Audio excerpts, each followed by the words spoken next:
Our first story for 2024 is a book written in 1978 by Scott Corbett. It's called The Discontented Ghost, and it's one of my favorite stories from my childhood. My daughter found this book. It was a library edition and gave it to me for Christmas, so it really means a lot to me. Chapter 1. I, Sir Simon de Canterville, have decided it is time to set my record straight. Nearly 100 years have passed since Oscar Wilde pieced together his account of events, which he simply called The Canterville Ghost. And though Oscar was the wittiest of chaps and a good hand with a pen, when it came to facts he had an Irish inclination. The time was 1884, the 47th year of the reign of Queen Victoria. The place was a charming corner of Berkshire, where for 300 years I had been resident ghost of Canterville Chase, my ancestral home, one of the stately homes of England so much has been written about. Portions of the seat have been in situ from time immemorial. Various noble residents have added to it since the days of Edward the Confessor. And my revered ancestor, good Sir Alfred, spruced it up quite a bit when he became the first Lord Canterville. The great house is one of those huge places, half mansion and half castle, with miles of draughty corridors lined with tapestries and paintings and busts and suits of armor. In short, one of those noble piles, with great halls and royal bedchambers, with gables and turrets and oriel windows, a battlemented tower or two, wine cellar, dungeons, torture chambers, and all the good things of life. One afternoon I was puttering around the house, feeling at loose ends and wishing there was something to do in my line of work.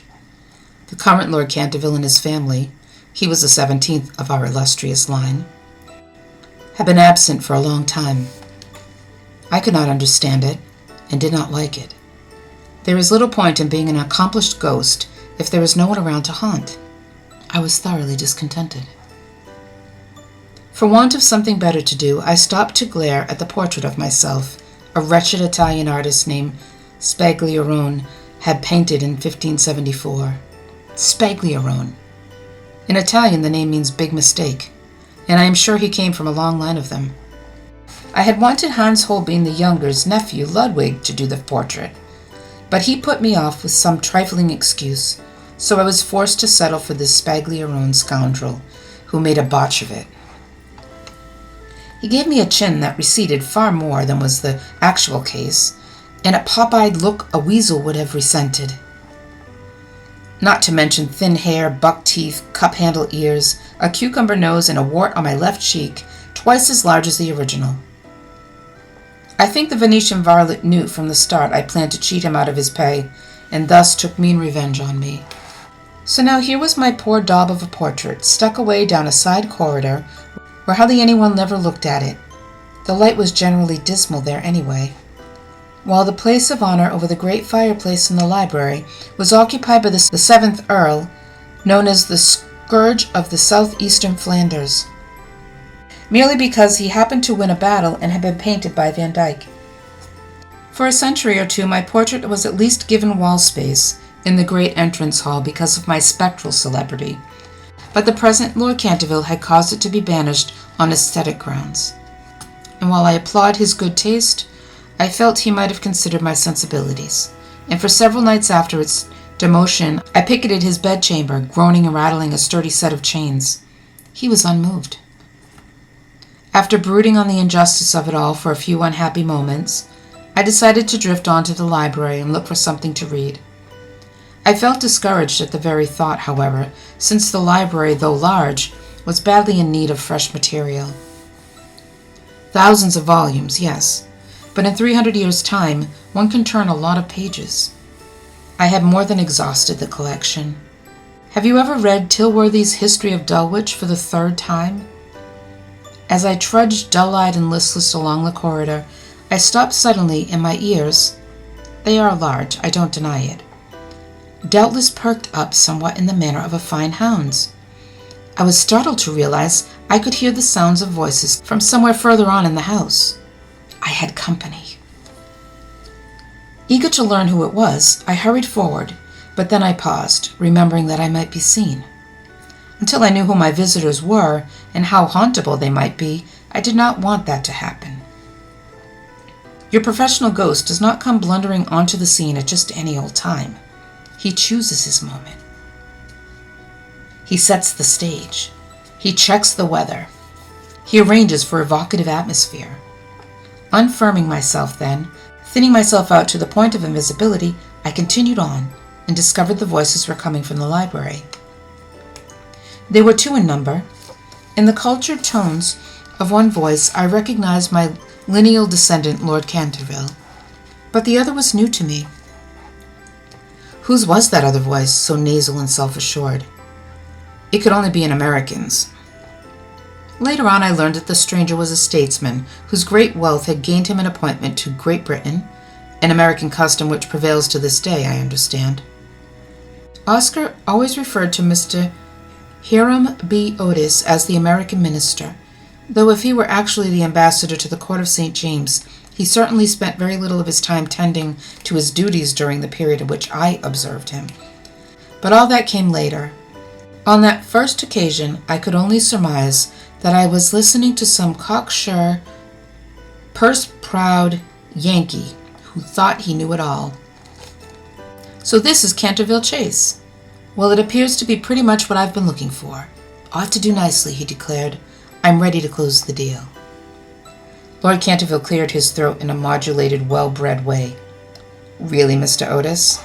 Surely your friends must have urged you not to do so, he said, and I could sense the millimeter rise of his eyebrows by which he indicated his surprise.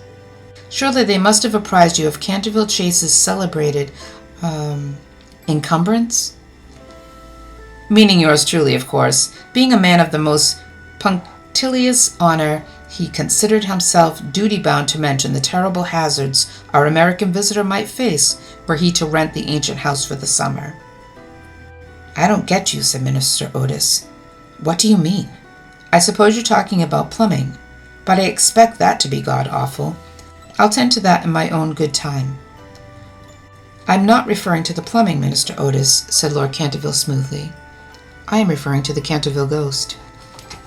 Oh, that. Now, if you should consult Oscar Wilde's account, you will find that he had an uncanny ability to reproduce verbatim those of our conversations that were reported to him. Time after time, he was word perfect in setting them down. The following exchanges between Lord Canterville and Minister Otis are good examples. We have not cared to live in the place ourselves since my grand aunt, the Dowager Duchess of Bolton, was frightened into a fit, from which she never really recovered, by 2 skeleton hands being placed on her shoulders as she was dressing for dinner. So that was it. That was why the family had stayed away for so long. I was shocked and hurt, and also deeply disappointed by my descendant's hypocrisy, since I knew he had always considered the old Duchess a bore and a nuisance. Well, it teaches you. One never knows how a kindness will be taken. Lord Canterville continued. I feel bound to tell you, Mr. Otis, that the ghost had been seen by several living members of my family, as well as by the rector of the parish, the Reverend Augustus Dampier, who was a fellow of the King's College, Cambridge. After the unfortunate accident to the Duchess, none of our younger servants would stay with us, and Lady Canterville often got very little sleep at night, in consequence of the mysterious noises that came from the corridor and the library. What twaddle! Now Lord Canterville was really embroidering. He knew, as well as I did, that Lady Canterville's troubles had nothing to do with my efforts. She was a city girl, and those birds twittering outside her window in the early morning drove her crazy. Even this exaggeration was wasted on the minister, however.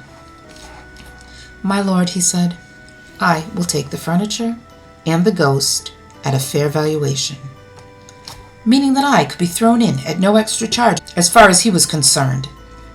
I wished I had not been invisible, so that I could have really turned livid with anger. Peeping round the half door, I took a good look at the impudent upstart and saw a short, round, ruddy-faced, bald man who reminded me a good deal of another Yankee I had once glimpsed at Canterville Chase some years earlier, another American minister named John Adams. I wished now I had paid Mr. Adams a good bone-chilling midnight visit. I come from a modern country where we have everything money can buy, Mr. Otis went on in that same rasping, self-assured voice. Americans in those days talked the way Arabs do now.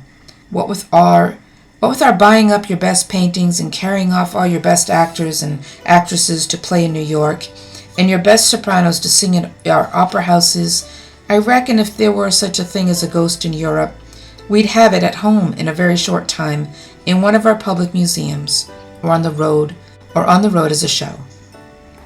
Now, he was talking about me as if I were an Egyptian mummy or a trained bear.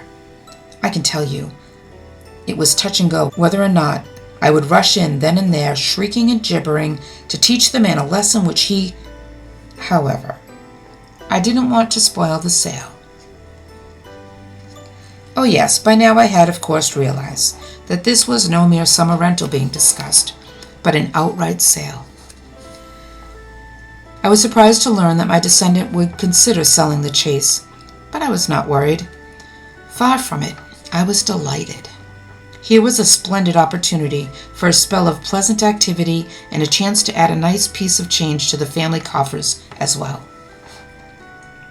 I even hoped that for once, the present Lord Canterville was deserting his ridiculously high principles and pulling a fast one, in the good old Canterville tradition that had stood all the rest of us in such good stead. In short, that he had the same scheme in mind that I did. Let the Popinjay purchase the place, and then leave the rest to Sir Simon. In no time at all I would throw such a fright into Minister Otis and his family that he would do anything to unload the house and would be only too glad to sell it back to us at a loss. Though beyond monetary cares myself, I was always eager to see the family stay in the chips. Meanwhile, Lord Canterville was remaining every inch an Englishman. He was not giving an inch, not one, and he was a tall man. Retaining his suavely British superiority like the nobleman he was, he smilingly replied, "I fear that the ghost exists, though it may have resisted the overtures of your enterprising impresarios. It has been well known for 3 centuries, since 1584. In fact, exactly 3 centuries, come to think of it, and always makes its appearance before the death of any member in our family." "Well, so does the family doctor, for that matter," rejoined the minister, but again his lordship merely smiled. "Sir Simon also appears on less formal occasions," he murmured, and shrugged in a genteel way. "However, if you don't mind a ghost in the house, it is all right. Only you must remember I warned you." Fair enough. If the pigeon still insisted on stepping into the trap, he could not make any future claims of misrepresentation. The bargain was sealed. Within a few weeks, at the close of the London season, Mr. Hiram B. Otis and his family, whoever they might consist of, would be taking up residence at Canterville Chase. With demoniac, though silent glee, I rubbed my invisible hands together. "But not for long you won't, Mr. Yankee Doodle," I promised him in inaudible whisper. "Not for long."